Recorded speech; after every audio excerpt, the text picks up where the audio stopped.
If your business stops growing when you stop working, you don't really own a company. You own a high-paying job. Now, you have probably built something solid.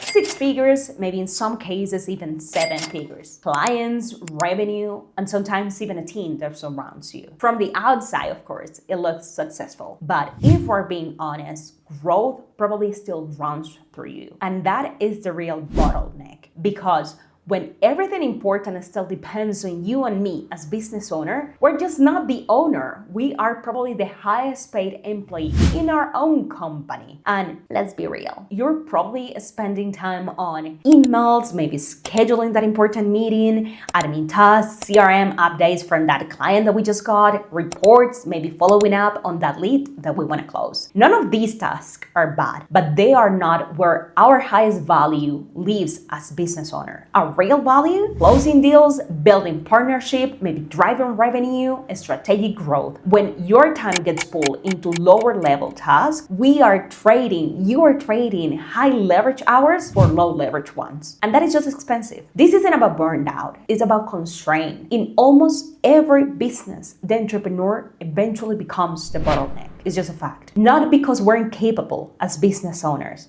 but because we're doing too much of the wrong work. And this is usually where something interesting happens. Most entrepreneurs, we start as control freaks. It just happens. And we tend to think, if I don't do it myself, then it won't be done right. But then we realize something. It got to the point where over half of my time, maybe even 70% of my time, was spent on writing emails, filling out forms, creating my own social media scripts. So doing all these tasks that were not revenue generating. And even though all these things were things that needed to be done, it was taken away from my own secret sauce, if you will. So the thing that allows me to grow my business, which is talking to clients, doing lead generation, prospecting, that type of thing.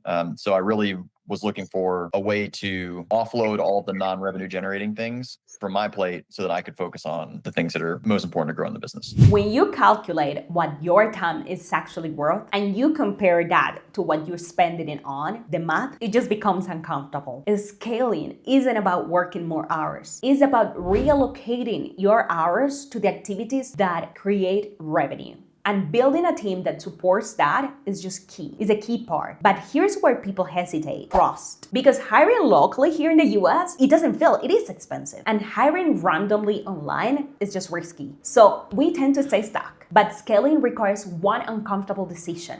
We have to trust strategically. Not blindly, of course, but strategically. We don't need to hand over our entire business. We can start small. We can assign specific responsibilities. And of course, you can layer access. You can test performance. You can build trust gradually, like in any relationship. And that's exactly how most successful owners do it. You gotta sometimes just jump in. You don't have to give them your bank accounts and give them all your personal info, but you can start giving them little tasks. And like when we started out, I gave you one of my credit cards with my lowest budget. And I was like, all right, I want you to put all of our fees and subscriptions on this one. And but it's crucial at some point, if you're going to scale, you have to start trusting people. Now, let's talk about something a little bit more practical. Labor. For most businesses, labor is the number one expense.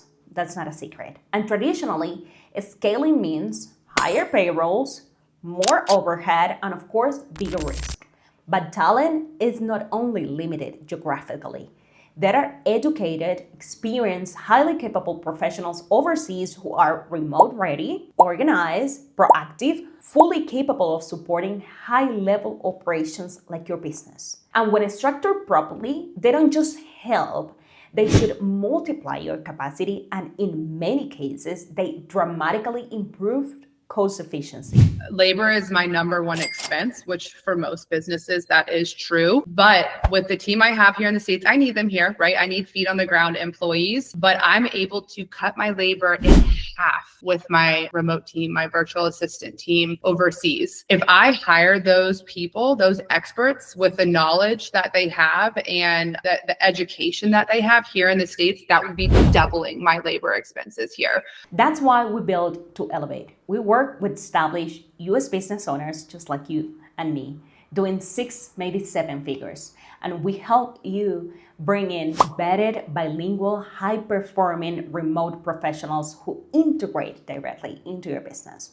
It's not freelancer, It's not temporary task doers. It's not side hustlers. It's a structured, long-term operational leverage. Now, imagine this. You're no longer reacting to emails all day. You're not longer buried in back-end tasks. You're focused on revenue, expansion, strategy, growth, and why not your family? Because someone capable is handling the operational layer of your business. And that's what actually scaling looks like. So if your business is established and if you recognize that you have become the bottleneck, and if you want to scale without inflating overhead or just expensive payroll, then your next step is very simple. Book a discovery call, and on that call, we will identify what role would create the most leverage in your business and for you. We're gonna show you what you should delegate first. We're gonna outline how to structure it properly and determine if we are the right fit, of course. No pressure, no obligation, it's just clarity. Click the link below,